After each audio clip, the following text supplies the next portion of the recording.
Dear friends, എല്ലാവർക്കും വീണ്ടും ഒരിക്കൽ കൂടി ചക്കപ്പുഴുക്കിൻ്റെ പുതിയൊരു എപ്പിസോഡിലേക്ക് സ്വാഗതം. എന്നെ UP സ്കൂളിൽ പഠിപ്പിച്ചിരുന്ന എൻ്റെ സ്കൂൾ ലൈഫിൽ എനിക്ക് ഏറ്റവും ഇഷ്ടമുണ്ടായിരുന്ന ഒരു സാറിനെ കുറിച്ച് ഈ ഒരു ചാനൽ തുടങ്ങിയ കാലം തുടങ്ങി ഞാൻ ഒത്തിരി പറയണമെന്ന് ആഗ്രഹിക്കുകയും പല പ്രാവശ്യം പറയുകയും ഈവൻ അപ്ലോഡ് ചെയ്യുകയും ചെയ്തിട്ട് ചില സാങ്കേതിക തടസ്സങ്ങളാൽ ചെയ്യാൻ പറ്റാതെ പോയ ഒരു എപ്പിസോഡാണിത്. ആ സാറ് എനിക്ക് അത്രയും ഇഷ്ടമായ ആ സാറിനെ. ഞാൻ വെള്ളികുളം സെയിൻറ്റ് ആൻ്റണീസ് ഹൈസ്കൂളിൽ ഞാൻ പഠിച്ചിരുന്ന കാലത്ത് UP സ്കൂളിൽ എന്നെ പഠിപ്പിച്ച പെരുന്നലത്ത് കുട്ടി സാർ, സ്കറിയ സാർ എന്ന് പറയുന്നത്, ഞാൻ പക്ഷേ എപ്പോഴും കുട്ടി സാർ എന്നാണ് പറയുന്നത്. സാറിനെ കുറിച്ചാണ് ഈ എപ്പിസോഡ്. അപ്പം സാറ് എന്നെ 5ാം ക്ലാസ്സിലാണ് ആദ്യം പഠിപ്പിക്കുന്നത്. മലയാളം എനിക്ക് ഏറ്റവും ഇഷ്ടമുള്ള, ഇന്നും ഏറ്റവും ഇഷ്ടമുള്ള ഒരു വിഷയം മലയാളം. അപ്പോൾ മലയാളത്തിന് അന്ന് ഫസ്റ്റ് പേപ്പറും സെക്കൻഡ് പേപ്പറും ഒക്കെ ഉണ്ടല്ലേ. അപ്പം അന്നത്തെ കാലത്ത് അങ്ങനെയാണ്. അപ്പോൾ സെക്കൻഡ് പേപ്പറിൽ ഒരു ഓമനക്കുട്ടൻ എന്ന് പറഞ്ഞൊരു ആടിൻ്റെ കഥയുണ്ട്. ഒരു ആടിനെ ഒരു വീട്ടുകാരെ സ്വന്തം കുഞ്ഞിനെ പോലെ സ്നേഹിച്ച് വളർത്തി അവസാനം അവർക്ക് എന്തോ പൈസയ്ക്ക് ബുദ്ധിമുട്ട് വന്നിട്ട് അതിനെ വിൽക്കേണ്ടി വരുന്ന ഒരവസ്ഥയും, പിന്നെ ആ ആട് അവരെ തേടി അവരുടെ വീട്ടിൽ തിരിച്ചെത്തുന്ന ഒരു കഥ. അങ്ങനെയുള്ള ഒരു മനോഹരമായൊരു കഥയാണിത്. അപ്പോൾ സാറൊക്കെ അന്ന് ക്ലാസ്സിൽ വന്നു കഴിഞ്ഞാൽ അന്നത്തെ ഒരു സിസ്റ്റം ആദ്യം അറ്റൻഡൻസ് വിളിക്കും അല്ലേ. ഒരു വലിയ അറ്റൻഡൻസ് ബുക്ക് നിങ്ങൾ പലർക്കും ഓർമ്മയുണ്ടാകും. ആ അറ്റൻഡൻസ് ബുക്ക് നോക്കിയിട്ട് Shiny Sebastian present sir, Shinymol Sebastian present sir, Renu Cherian present sir, ഇങ്ങനെ ഓരോ പിള്ളേരെ വിളിക്കും പ്രസൻറ്റ്, ഇങ്ങനെ കൈപൊക്കും ഇരിക്കും. അങ്ങനെയാണ് ആ അറ്റൻഡൻസിന് ശേഷം സാർ ആദ്യം പറയുന്ന കാര്യം, വാളിപ്പിളാക്കി ഒന്ന് എഴുന്നേറ്റ് നിന്നേടി, ഇന്നലെ പഠിപ്പിച്ച പാഠഭാഗം ഒന്ന് വായിച്ചേ. അവളുടെ വായന കേട്ട് ക്ലാസ് തുടങ്ങിയാലേ എനിക്കൊരു സുഖമുള്ള എൻ്റെ പിള്ളേരെ എന്ന് പറയും. അപ്പോൾ എന്നെക്കൊണ്ട് അത് വായിപ്പിക്കും. അപ്പോൾ ഈ വായന എന്ന് പറയുന്ന കല എൻ്റെ അമ്മയുടെ ചാച്ചൻ അങ്ങനെയൊക്കെ എനിക്ക് കിട്ടിയ ഒരു ദൈവികമായൊരു ദാനമാണ്. അമ്മ പറയുന്നത് ഞാൻ ഓർക്കുന്നുണ്ട്. അമ്മ കരിമണ്ണൂർ സ്കൂളിൽ പഠിക്കുന്ന കാലത്ത് അമ്മ വായിക്കുമ്പം ഇങ്ങനെ അടുത്ത ക്ലാസ്സിലെ പിള്ളേർ പോലും നിശബ്ദരായിട്ടിരിക്കും, അത്ര പിൻ ഡ്രോപ്പ് സൈലൻസ് ആയിരിക്കുന്നു. എനിവേ അത് ഞാൻ വായിച്ച് കഴിയുമ്പോൾ സാറ് പറയും, കേട്ടോ അവൾ നമ്മളെ ഒരു ആട്ടിൻകുട്ടി കൊണ്ടുപോയി, ഓമനക്കുട്ടൻ എന്ന് പറഞ്ഞ ഒരു ആട്ടിൻകുട്ടിയുടെ അടുത്ത് കൊണ്ടുപോയി, അതാണ് അവളുടെ വായന എന്ന് പറയും. അങ്ങനെ പിന്നെ ഞാൻ 5ാം ക്ലാസ്സിൽ തന്നെ പഠിക്കുന്ന സമയത്ത് എനിക്ക് ഈ അഭിനയം, സംഗീതം, ഇങ്ങനെയുള്ള കലയോട് ജന്മസിദ്ധ ഒരു രക്തത്തിൽ അലിഞ്ഞു ചേർന്ന ഒരു ഇഷ്ടമുണ്ട്. അപ്പം ഞാൻ തന്നെ സ്കൂൾ ലൈബ്രറിയിൽ പോയിട്ട് CL ജോസിൻ്റെ ഒരു ലഘുനാടകം സെലക്ട് ചെയ്തു. എന്നിട്ട് അതിൻ്റെ അകത്തെ ഒരു 5 ക്യാരക്ടേഴ്സ് മാത്രമുള്ള ഒരു കൊച്ചു നാടകമായിരുന്നു. അപ്പോൾ അതിൻ്റെ അകത്തെ ഡയറക്ടറും എല്ലാം ഞാനാണ്. അപ്പോൾ അതിൻ്റെ മെയിൻ ക്യാരക്ടറും ഞാനാണ്. അപ്പോൾ അതിൻ്റെ അകത്ത് ഞാനൊരു ത്രേസ്യാമ്മ ചേട്ടത്തി എന്ന് പറഞ്ഞ ഒരു കുശുംബി കഥാപാത്രമായിട്ടാണ് ചട്ടയും മുണ്ടും കൊടുത്തു വരുന്നത്. ഭർത്താവിൻ്റെ പെങ്ങളുടെ മോള് ആരുമില്ലാത്തൊരു കൊച്ച്, നമ്മുടെ ഷൈനിമോൾ സെബാസ്റ്റ്യൻ കഴിഞ്ഞ എപ്പിസോഡിൻ്റെ അകത്തൊക്കെ പറഞ്ഞ് വിളിക്കാത്ത ഷൈനി, അവളെ പോര് കുത്തുന്ന ഒരു കുശുംബി അമ്മച്ചിയായിട്ടാണ് ഇതിൻ്റെ അകത്ത് വരുന്നത്. അപ്പോൾ ഞാൻ അന്ന് പല എപ്പിസോഡിലും പറഞ്ഞിട്ടുള്ള പോലെ മെലിഞ്ഞ് എല്ലും കഷ്ണം ഒരു അതേലോട്ടൊരു ചട്ടയും മുണ്ടും ഒക്കെ വാരി ചുറ്റി ആരാക്കറി ഞങ്ങളെ ഒന്ന് ഒരുക്കിയത് മിക്കവാറും സിസ്റ്റേഴ്സ് ആയിരിക്കും. അപ്പം ഞാൻ ആദ്യത്തെ രംഗത്ത് വന്ന് ഞാൻ പറയുന്ന ഡയലോഗ് കേൾക്കുമ്പോൾ തന്നെ സാറുമാരും ടീച്ചർമാരെല്ലാം കൂടെ ചിരിയുടെ ഒരു കൂട്ടച്ചിരിയായിരുന്നു. അപ്പോൾ 2ാമത്തെ രംഗത്തൊക്കെ ഞാൻ വരുമ്പോഴേ ഇവരുടെ ചിരി കാരണം ഞാൻ പറയുന്ന ഒന്നും കേൾക്കത്തില്ല. കാരണം എന്നീ കുത്തുന്ന മൈക്കൊന്നും വന്നില്ലല്ലോ. അങ്ങനെ അതിൻ്റെ റിസൾട്ട് വന്നപ്പം എനിക്ക് ബെസ്റ്റ് ആക്ട്രസിനുള്ള അവാർഡും ഞങ്ങളുടെ നാടകത്തിന് ഫസ്റ്റുമായിരുന്നു. പക്ഷേ അന്ന് സിസ്റ്റേഴ്സ് പറഞ്ഞായിരുന്നെന്ന് ഞാൻ പിന്നെ അറിഞ്ഞ്, ഈ 10ാം ക്ലാസ്സിലെ പിള്ളേരെ സിസ്റ്റേഴ്സ് പഠിപ്പിക്കുന്ന, അപ്പോൾ അവരെ ആ വർഷം പോകുന്ന പിള്ളേരാണല്ലോ. അപ്പോൾ അവർക്ക് ബെസ്റ്റ് ആക്ട്രസിനുള്ള അവാർഡ് ആ കൊച്ചിന് കൊടുത്തേരെ. പക്ഷേ നാടകത്തിന് ഫസ്റ്റ് 10ാം ക്ലാസ്സിലെ പിള്ളേർക്ക് കൊടുക്കാം എന്ന് സിസ്റ്റേഴ്സ് പറഞ്ഞപ്പം എൻ്റെ കുട്ടി സാറ് പറഞ്ഞു, ഇല്ല, ആ കൊച്ചിന് തന്നെ 2നും കൊടുത്തില്ലെങ്കിൽ ഞാൻ ഈ ജഡ്ജിങ് കമ്മിറ്റിയിൽ ഇല്ല എന്ന് പറഞ്ഞതായിട്ടൊക്കെ ഞാൻ പിന്നെ അറിഞ്ഞു. അപ്പം സാറിൻ്റെ ആ ഒരു അതിശക്തമായ ഒരു എവിടെയെങ്കിലും അനീതിയൊക്കെ ഉണ്ട് അതിനെതിരായിട്ട് പറയുകയും ഒക്കെ ചെയ്യുന്ന ഒരു ശക്തമായ ഒരു കഥാപാത്രമായിരുന്നു. ഒരു തുറന്ന ഒരു അഭിപ്രായം പറയുകയും അങ്ങനത്തെ ഒരു ക്യാരക്ടറായിരുന്നു സാറ്. അപ്പം അതൊക്കെ ഞാനിപ്പോൾ ഓർത്തു പോവുക. പിന്നെ അതുപോലെ 7ാം ക്ലാസ്സിൽ ചെന്നപ്പോൾ സാറ് എന്നെ സയൻസാണ് പഠിപ്പിച്ചത്, സയൻസ്. അപ്പം സയൻസിന് ക്ലാസ്സിലേക്ക് സാറിൻ്റെ അന്നത്തെ കാലത്തൊക്കെ സാറന്മാരൊരു ചൂരൽ കൈ പിടിച്ചുകൊണ്ടാണ് വരുന്നത് അല്ലേ. സാറെന്ന് ഓർക്കുമ്പോൾ തന്നെ ഒരു ചൂരൽ പിടിച്ച ഒരു രൂപം നമ്മുടെ മനസ്സിൽ, ചൂരലും കൊണ്ട് സാറ് വരും. പതിപോലെ അറ്റൻഡൻസ് വെക്കും. അതിനുശേഷം ഇന്ന് മലയാളമല്ലല്ലോ, വായനയൊന്നുമില്ല. പിന്നെ അത് തലേ ദിവസം പഠിപ്പിച്ച പാഠഭാഗത്ത് ക്വസ്റ്റ്യൻസാണ്.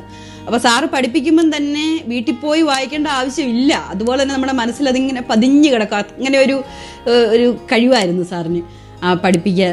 എന്നിട്ട് പിറ്റേ ദിവസം വരുമ്പം അതിൻ്റെ ചോദിച്ചിട്ട് പറയാത്തവർക്ക് ഉറപ്പായിട്ടും അടിയുണ്ട്. കാരണം എന്താണെന്ന് വെച്ചാൽ അത്രയും ഒരു ആത്മാർത്ഥതയോടെ സാറ് പഠിപ്പിച്ച് വിട്ടിട്ട് അതിനെ നമ്മളൊരു വിലയും കൊടുക്കാതെ വരുമ്പം അരിശം വരുമല്ലോ. അപ്പം പിന്നെ തന്നെ ചില പിള്ളേർ പഠിക്കുന്നതായിരിക്കും ഒരു പക്ഷേ ചിലർക്ക് ഇങ്ങനെ എഴുന്നേറ്റ് ഒന്ന് പറയാനും ഒക്കെ ഉള്ള ബുദ്ധിമുട്ട് കൊണ്ടായിരിക്കും. ഇന്ന് ഞാൻ ഓർക്കുക, ഞങ്ങളുടെ ക്ലാസ്സിൽ അന്ന് സ്ഥിരമായിട്ട് അടിലിസ്റ്റിൽ പേരുള്ള ഒരാളുണ്ടായിരുന്നു, അമ്പഴത്തെങ്കിലെ മിനി എന്ന് മിനിയെ കണ്ടാൽ നല്ല സുന്ദരി ഒരു കൊച്ചായിരുന്നു. അപ്പോൾ ഞാൻ ഓർക്കുന്നുണ്ട്, എന്നും ഈ അടിലിസ്റ്റ് മിനി കാണും. അപ്പോൾ സാറിങ്ങനെ ഓരോരുത്തരെ പുറകുവശത്തുനിന്നോ ചോദ്യം ചോദിച്ചു തുടങ്ങുന്നത്. ചോദിച്ച് വരുമ്പം അറിയാവുന്നവർ പറഞ്ഞിട്ടിരിക്കും, അറിയാത്തവർ എഴുന്നേറ്റ് നിൽക്കും. എന്നിട്ട് അവരെ ഇങ്ങനെ പുറകോട്ട് ഇങ്ങനെ സൈഡിലോട്ട് കാണിക്കും. അപ്പോൾ അവരിങ്ങനെ ഭിത്തിയുടെ സൈഡിലായിട്ട് ഇങ്ങനെ ലൈനായിട്ട് നിർത്തിയിരിക്കുക അടിക്കാൻ വേണ്ടി. അപ്പം എൻ്റെയൊക്കെ എല്ലാ പിള്ളേർക്കും ക്വസ്റ്റ്യൻ വരുമ്പോഴത്തേക്ക് ഇങ്ങനെ ടെൻഷനാണല്ലോ, അയ്യോ നീ പറയുമോ, പറയാൻ പറ്റുമോ, തെറ്റിപ്പോവോ. ഞാൻ സന്തോഷിച്ചിരിക്കുന്ന ഒരാളുണ്ട്. ഞാൻ എൻ്റെ ടേൺ വരാൻ വേണ്ടി നോക്കിയിരിക്കുക, ചാടി എഴുതിട്ട് നിന്നിട്ട് എല്ലാ ഉത്തരവും കറക്റ്റായിട്ടൊക്കെ അങ്ങ് പറയും, മണിയായിട്ട് ആൻസറൊക്കെ പറയുമ്പോഴത്തേക്കും സാറ് പറയും, കേട്ടു പഠിക്കടാ പിള്ളേരെ, നിങ്ങളെപ്പോലെ ഒരു കൊച്ചിനെയല്ലേ ഞാൻ ഇന്നലെ അതിനെ അങ്ങനെയല്ലേ പഠിപ്പിച്ച് വിട്ടത് എന്നൊക്കെ പറഞ്ഞിട്ട് സാറ് പറയുന്നതാണ്. എന്നിട്ട് ഈ പിള്ളേരെ ഓരോരുത്തരെയായിട്ട് വിളിച്ചിട്ട് ചൂരൽ കൊണ്ട് ഇങ്ങനെ അടിക്കാൻ കൈ നീട്ടുമ്പോൾ പിള്ളേരെ സാറ് പിടിച്ചിട്ട് അടി കൊടുക്കും, പിടിച്ച് വെച്ചിട്ട് കൊടുക്കും. അങ്ങനെയാണ്. അപ്പം മിനിയുടെ ടേൺ വരുമ്പോൾ ഒരു 2-3 പിള്ളേർ മുമ്പേ മിനി കരയാൻ തുടങ്ങും. എൻ്റെ മിനിയുടെ തേങ്ങലുകളൊക്കെ ഇങ്ങനെ പതുക്കെ കേൾക്കാൻ തുടങ്ങാം. അപ്പോൾ മിനിയുടെ ടേണാകുമ്പോൾ മിനിക്കിട്ടടി കിട്ടും. മിനി ഭയങ്കര കരച്ചില്ല, ഉറക്കെ കരച്ചില്ല, പൊട്ടി. അപ്പോൾ സാറിങ്ങനെ കൈയൊക്കെ പിടിച്ച് വടി കൊണ്ട് ഇങ്ങനെ അടിച്ചുകൊണ്ട് പാടുന്ന ഒരു പാട്ട്, അതിൻ്റെ ഒരു 1-2 ലൈനൊക്കെ സാറ് പാടുള്ളായിരുന്നു. പക്ഷേ എനിക്ക് ആ പാട്ട് ഒത്തിരി ഇഷ്ടമാണ്. കരയാതെ മുത്തേ കരയാതെ, കളങ്കമില്ലാത്ത മുഖപ്രസാദം, കണ്ണുനീർ കൊണ്ടു നീ കഴുകാതെ, പൊൻപുഞ്ചിരിയുടെ കിലുക്കാം ചെപ്പുകൾ എന്തേ കിലുങ്ങിയില്ല, ഇന്നെന്തേ കിലുങ്ങിയില്ല, പഞ്ചാരയും മകൾ പോരാഞ്ഞിട്ടോ, പാതിര സ്വപ്നമുണർത്തിയിട്ടോ, നുള്ളി ഉണർത്തിയിട്ടോ. ആ പാട്ട് അറിയാതെ ഓർത്തുപോയി. അങ്ങനെ കുറേ ഓർമ്മകൾ. അതുപോലെ സേവനവാരം, പണ്ടൊക്കെ ഒക്ടോബർ 2 ഗാന്ധി ജയന്തിക്ക് സേവനവാരം ഒരു വലിയ സംഭവം അല്ലേ, നമുക്കെല്ലാവർക്കും ഒത്തിരി ഇഷ്ടമുള്ള ദിവസമായിരുന്നു അന്നത്തെ കാലമൊക്കെ. അപ്പം അന്ന് സ്കൂൾ മൊത്തം വൃത്തിയാക്കും, സ്കൂളിൻ്റെ ബാത്റൂമുകൾ വൃത്തിയാക്കും, പിന്നെ സ്കൂളിൻ്റെ പള്ളിയുടെ പറമ്പിൽ ഇങ്ങനെയൊക്കെ കപ്പ നടും, കപ്പ നട്ടത് പറിക്കും, അങ്ങനെയൊക്കെ കുറേ ആക്ടിവിറ്റീസ് ചെയ്യും. അപ്പോൾ അതിൻ്റെയൊക്കെ അവസാനം ആ ക്ലൈമാക്സ് എനിക്ക് ഏറ്റവും ഇഷ്ടം. എന്നാന്ന് ചോദിച്ചാൽ അതിൻ്റെ നമ്മൾ തന്നെ നട്ട കപ്പയൊക്കെ സാർമാരും പിള്ളേരും എല്ലാം കൂടെ കൂടി പറിച്ച് അത് പുഴുങ്ങി ഒരു വലിയ ചെമ്പിൻ്റെ അകത്ത് ഈ ചെണ്ടക്കപ്പ പുഴുങ്ങിയത്, അതിങ്ങനെ ഞാൻ ഓർക്കുന്നുണ്ട്. കുട്ടി സാറൊക്കെ ചെമ്പിൻ്റെ ഒരു അറ്റം പിടിച്ചുകൊണ്ട് ഇങ്ങനെ വരുന്നത്, ഇങ്ങനെ ഏതാണ്ടൊക്കെ സാറന്മാർ കൂടിയാണ്, പക്ഷേ സാറിനെ ഞാൻ ഓർക്കുന്നത് മെയിനായിട്ട്. ഇങ്ങനെ ഭയങ്കര ഒരു ഊർജ്ജസ്വലത, അങ്ങനത്തെ ഒരു പേഴ്സണാലിറ്റി ആയിരുന്നു സാറിൻ്റെ.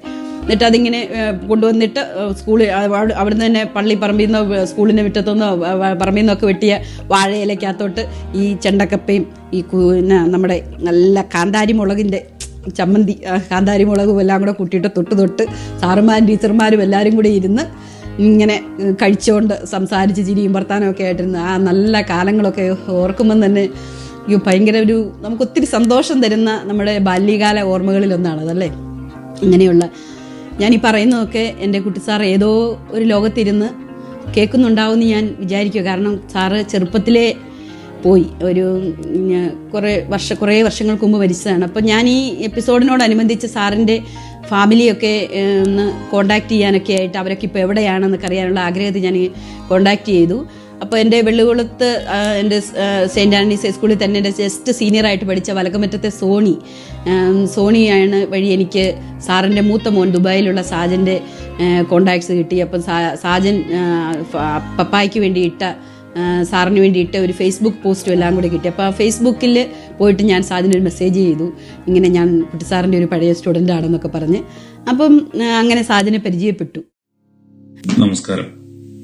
ഏറെ സന്തോഷത്തോടെയും അതിലേറെ അഭിമാനത്തോടെയുമാണ് എൻ്റെ ഈ വാക്കുകൾ. കാരണം എന്തെന്നല്ലേ, ഇക്കഴിഞ്ഞ ക്രിസ്മസിനോടടുത്ത ദിവസങ്ങളിൽ വെള്ളികുളത്തുള്ള എൻ്റെ ഒരു സുഹൃത്ത് മുഖാന്തരം എൻ്റെ ഫേസ്ബുക്ക് മെസ്സഞ്ചറിൽ എനിക്കൊരു സന്ദേശം എത്തുകയാണ്.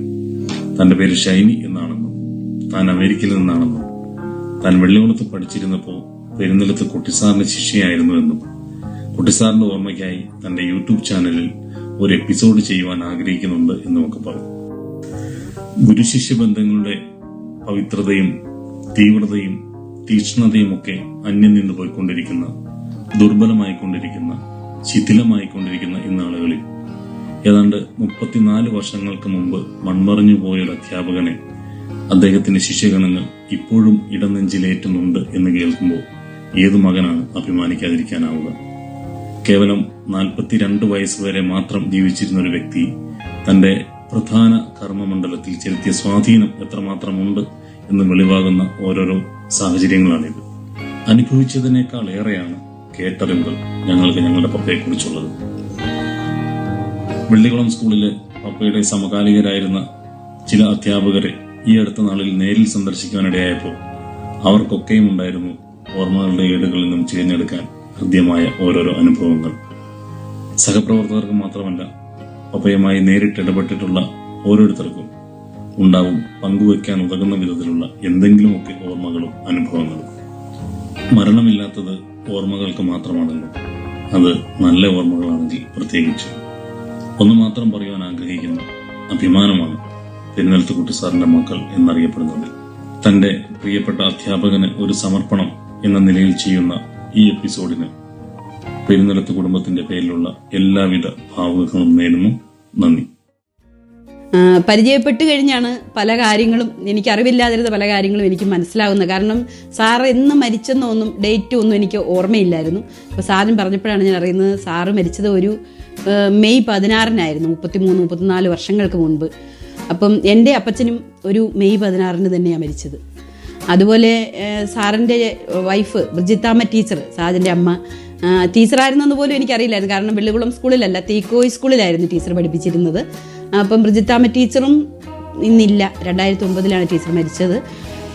അപ്പം 62-ാമത്തെ വയസ്സിൽ, ഏകദേശം എൻ്റെ അമ്മ മരിച്ച അതേ ഒരു ഏജിൽ തന്നെയാണ് ടീച്ചറും പോയത്. അങ്ങനെ പല പല ഒത്തിരി സാമ്യങ്ങൾ എനിക്ക് തോന്നി. അപ്പം അതെല്ലാം കൂടെ ചിന്തിച്ചപ്പോൾ ഞാൻ ഓർത്തു, സാറിൻ്റെ ആത്മാവിൻ്റെ വലിയൊരു അനുഗ്രഹം ഈ എപ്പിസോഡിൻ്റെ മുകളിലുണ്ട് എന്നെനിക്ക് തോന്നി. കാരണം സാറിനെ ഒത്തിരി സ്നേഹിക്കുകയും ബഹുമാനിക്കുകയും ഒക്കെ ചെയ്യുന്ന ഒരു സ്റ്റുഡൻറ്റ്, ചെയ്യുന്ന ഇപ്പോഴും എന്നും ചെയ്യുന്ന ഒരു സ്റ്റുഡൻറ്റ്, സാർ ഒത്തിരി ഇഷ്ടപ്പെട്ടിരുന്ന ഒരു സ്റ്റുഡൻറ്റ്, സാറിൻ്റെ മക്കളെയൊക്കെ തേടിപ്പിടിച്ച് കോണ്ടാക്ട് ചെയ്യുകയും വർഷങ്ങൾക്കിപ്പുറം അവർ ഇങ്ങനെ പരിചയപ്പെടുകയൊക്കെ ചെയ്യുന്ന ഒരു അതിൻ്റെ മുകളിൽ സാറിൻ്റെ ആത്മാവിൻ്റെ വലിയൊരു സ്പർശമുണ്ടെന്ന് ഞാൻ മനസ്സിലാക്കുകയാണ്. ഈ ഒരു എപ്പിസോഡ് എൻ്റെ പ്രിയപ്പെട്ട പെരുന്നലത്ത് കുട്ടി സാറിൻ്റെ ഫാമിലിക്കും വേണ്ടി ഞാൻ ഡെഡിക്കേറ്റ് ചെയ്യുവാണ്. അതുപോലെ തന്നെ എനിക്ക് സ്കൂൾ ലൈഫിൽ, നമ്മുടെ സ്കൂൾ ജീവിതത്തിൽ ഓർക്കുന്ന ഒത്തിരി മനോഹരമായ കുറേ ഓർമ്മകളുണ്ട്. അതൊക്കെ ഏതെങ്കിലുമൊക്കെ എപ്പിസോഡുകളിൽ ഷെയർ ചെയ്യാൻ സാധിക്കുമെന്ന് ഞാൻ വിചാരിക്കുന്നു. അപ്പം അടുത്ത എപ്പിസോഡിൽ വേറെ എന്തെങ്കിലുമൊക്കെ ആയി കണ്ടുമുട്ടുന്നത് വരെ ടേക്ക് കെയർ, ബൈ.